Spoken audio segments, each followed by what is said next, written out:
Hey guys, so I have never gardened before, but I am going to give it a shot.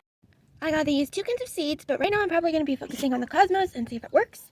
So I got these things which are self-watering planters, which means you don't have to worry about watering them all the time.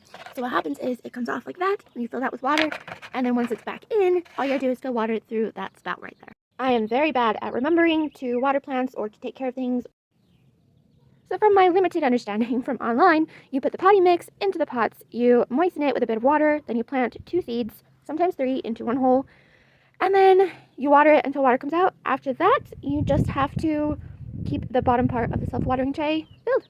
Now these pots did come with instructions, and it says to fill the top of the planter for 1 week after first planting. Sorry, I had to read that. For 1 week after first planting. Then after that, it's just every 2 weeks you have to fill the water reservoir.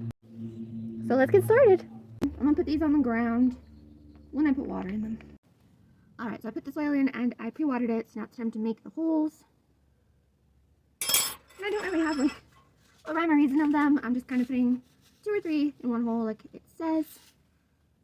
So this corner of our yard right there's my dog, is completely run over by weeds. But it is the area that I want to plant my flowers eventually once they actually bloom, so I will need to do quite a bit of weeding. Back tomorrow to film my progress.